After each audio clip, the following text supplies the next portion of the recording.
Welcome back. I am chomping at the bit to go down and get started on the Coachmen. But guess what was behind all that wind we drove through, bringing the Coachmen back?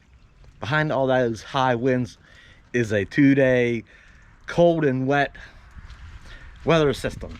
And it was even spitting snow flurries a little while ago. I mean, it's pretty,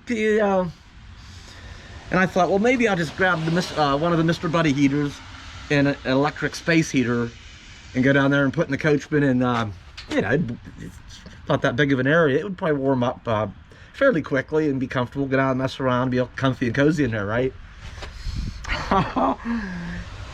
But this cold weather's the last 2 days. I mean, it's still stupid spring weather here in the Northeast. This can move in, we get nice days, and then we keep getting these little dips in the weather, but that's all moving out here pretty quickly. It's gonna get after tomorrow, it's going to every day it's like 10 degrees, being back into the, it's only like 30s, in the 30s tomorrow. Mid 30s all day, but then the next day it's gonna get 10 degrees every day. That'll be in the 40s, then 50s, then 60s, and actually then it's gonna reach comfortably in the mid to upper 70s. So I'm thinking, what? I'll just put it off. Don't be out in this wet, and surely I can find something else to do with my time, right? To keep me busy. Anyway, there is something I've been wanting to do. I thought, if I'm going to go down the Coachmen, I wanted to take the generator down. There's another system that needs checked, so I could take that new power, that big blue power thing with me. But even if it warms up, even if it's rainy, I don't know. It's not meant, I don't think those are designed to be out in the weather for indoor or in vehicle use only. I'm pretty certain of that. And I've been wanting to get the generator. The generator we used last year on the, goes on the back of the van. I've been wanting to get it out and get it fired up. It's been sitting in the garage all winter. And so whether it gets used on the van or take it down the it needs exercise if nothing else. So I thought, okay, I'll leave the big blue behind. I'll just take the generator down, plug the Coachmen in, and hopefully there's no problems with that. That we can check things, the 110, all that system. So for the moment, for right now, anyhow, hang on a second. Where's lights? Let's get some lights. All right, for right now, let's see here. The good old garage. Oh, by the way, I have had the motorcycle out twice on a couple of those nice days we had. So, it's all ready for the season. Had to renew the registration and insurance and stuff on it again. Some of my buddy's toys. Where's that generator at? It's piled over here. It was my first generator. It's also a Champion. It was a Champion 3100, and it has the remote key start. I really like that about these Champions. And I've had this, I don't know, 5 or 6, 7 years. And it's been really, really great. Move some of these boxes out of the way. All right. Hey, look, my little coffee grinder. What's that doing in the garage, I wonder? All right. Maybe I should open up a door. No, this is a big enough area, and I'm only gonna probably run it for just a minute. And this garage is well ventilated. I'm gonna turn the gas on. Let's see. Oh, the power. Late last year, before I left, I changed the oil in it, and sometime real late in the year too, I put a brand new battery in it. So I want to see how things. I'm gonna see how things held up. All right, where's my remote starter? It's probably up here in my toolbox. There it is. All right, the other thing I like about these Champions and these remote starters is this will try, if it's been really cold out and it's sitting, if it doesn't start the first time, it'll pause for like 5 seconds, and then it'll try again. If it still doesn't start, it'll wait, it'll pause 5 seconds, and it'll try again. I think it'll try up to 5 times, and it alternates, so it doesn't, it's carbureted, and it has a choke. There's an automatic choke, and I think every other time, it'll choke it the first time, And then if it doesn't start, it won't choke it the second time, so it'll kind of clear it out. And then it'll try to choke again the third time, and then off for the fourth time, and back on for the fifth time. So let's see if it starts first time. Ooh. Oh, it didn't do anything. Oh, what's the matter? Maybe the battery in my, it is 7 years old. Maybe this battery died. Let's just turn these back off a second. Off. Wait, on. Come on, girl.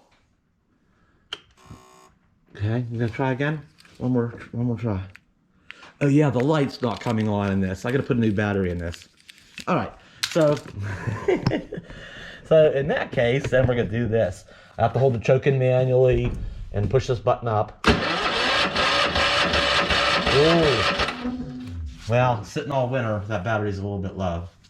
So we'll see if I can just pull start it. Come on. Come on.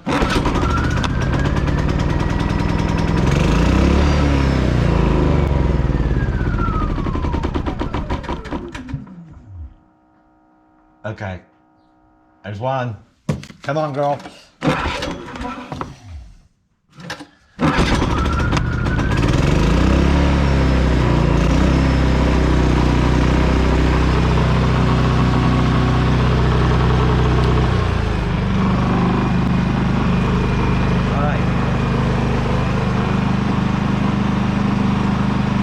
He's gonna be all right.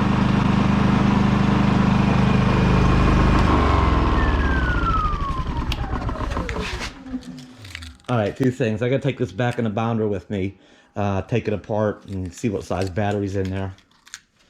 And the other thing is somewhere here in my toolbox. Here it is. Here it is.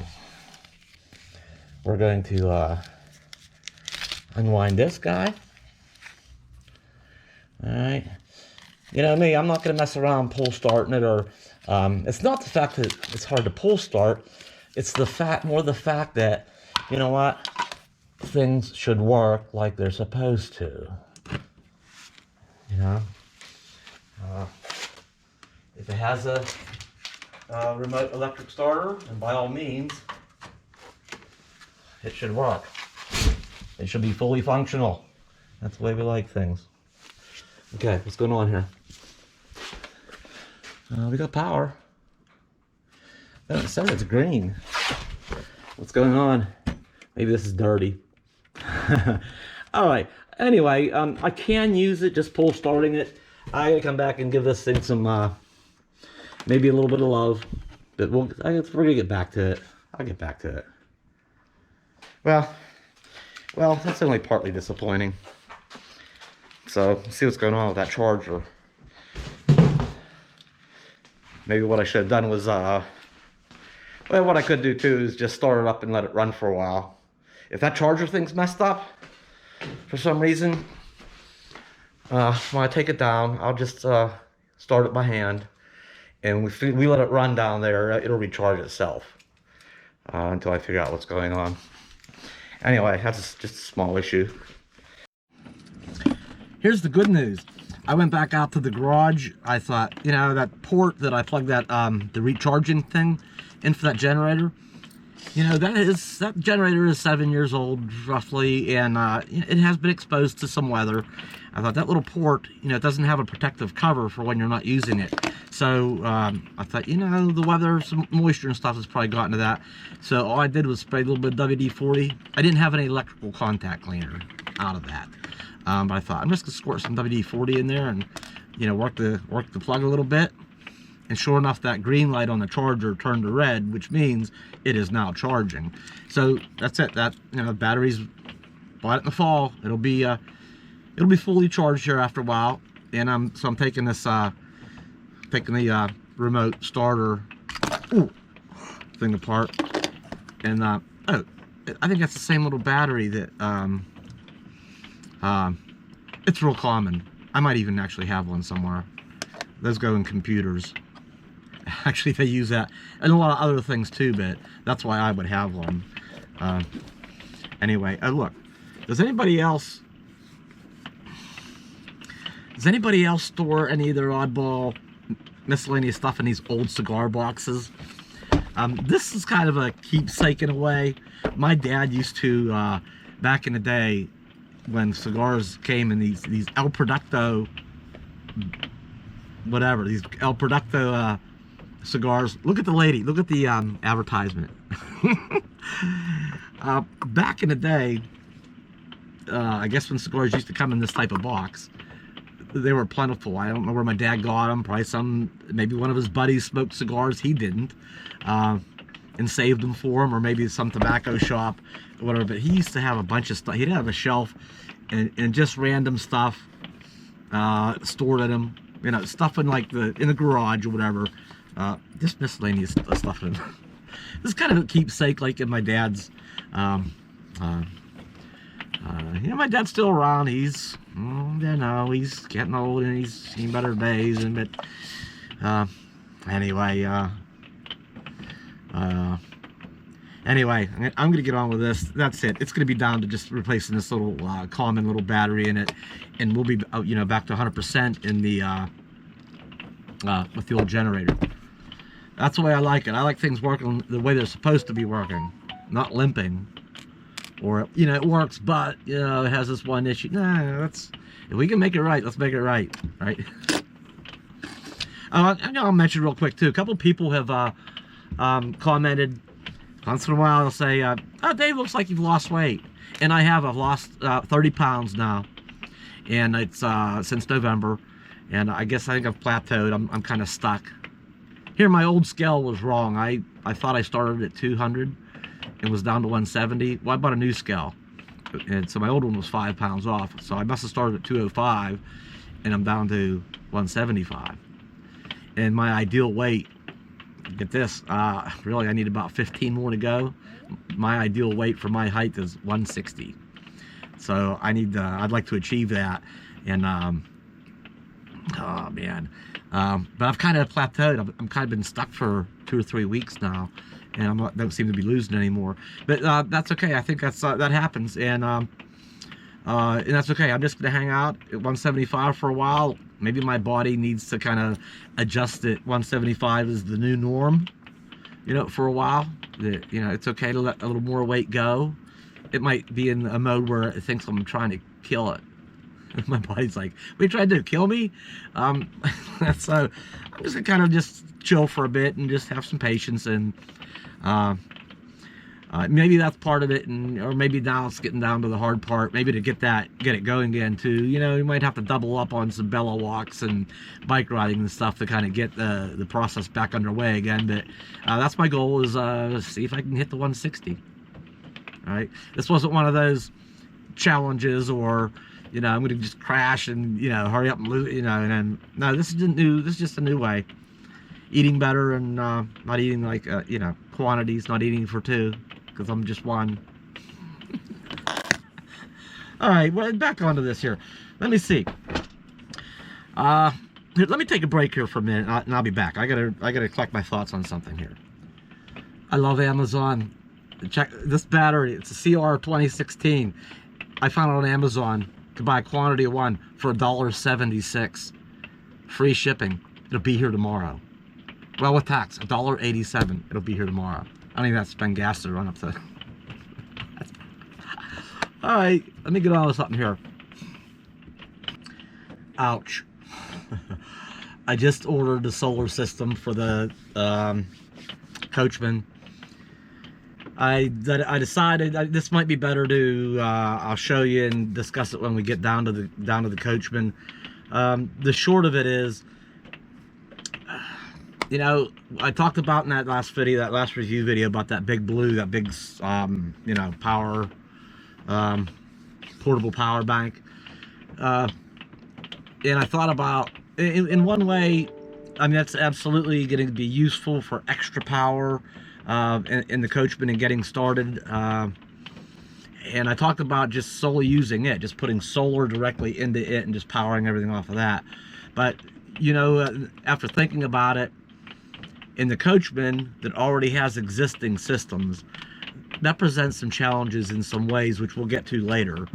But I would, you know, if I were doing the van over again from scratch that has no existing systems, by all means, I'd put that in and run the solar to it and work from there and run, you know, everything new from there. You know, that would save me work and money. But in the Coachmen, you know, in a motorhome that already has these existing systems, there's just no, not so much. There's some things that would need to happen. So we'll leave it at that for now. So I got solar panels, the same solar kit that I've used on the Bounder, and it's identical system on the van too. I've had good luck with it. It's a good deal. It's a kit. It comes with the solar panels, the charge controller, all the cables, and everything I need.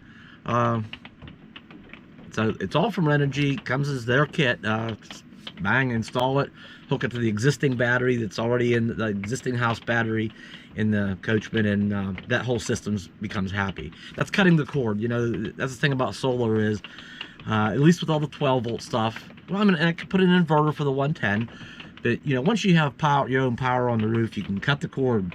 Whether you're out of a campground or leaving the garage, or yeah, it's nice to be plugged in, but it's also nice to be able to get away and you know, every day something's recharging your battery. If I'm not driving with the engine charging the battery, I mean, that's fine. It gets charged up on your way somewhere, but then once you're there for a while, or having to run a generator to recharge the house battery, you know. So if you're not running a generator or running your engine, you know, you don't get any charge. Your 12-volt, your house battery, you know, as you stay, you know, a day or two or a week, you know, you need a way to recharge that house battery. So yeah, that already has the house battery, and all the 12-volt stuff is all connected to it. The water pump, the appliances, the lights, you know, the ports for the 12-volt thing for the TV adapter. So it just makes sense to you know, get the primary existing system up to speed and happy.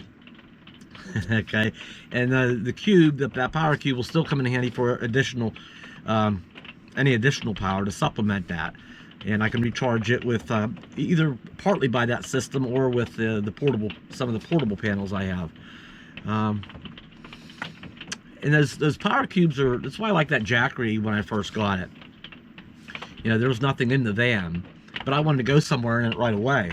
You know, we built a bed frame, threw a bed in it, and a 12-volt cooler, but really didn't have any other systems in it. But you know, I got the van, and as soon as I had a place to sleep and a place to keep food, I was ready to go on a little trip. So that Jackery, you know, I could throw it in there and we could get started going trips right away, and then deal with you know, the better systems later on as I got to them. So that's the nice thing about those portable things. And the other thing is, if I put that cube and try to work off of that in the Coachmen, and I tie in like a 12-volt system into, you know, getting it from that and other things.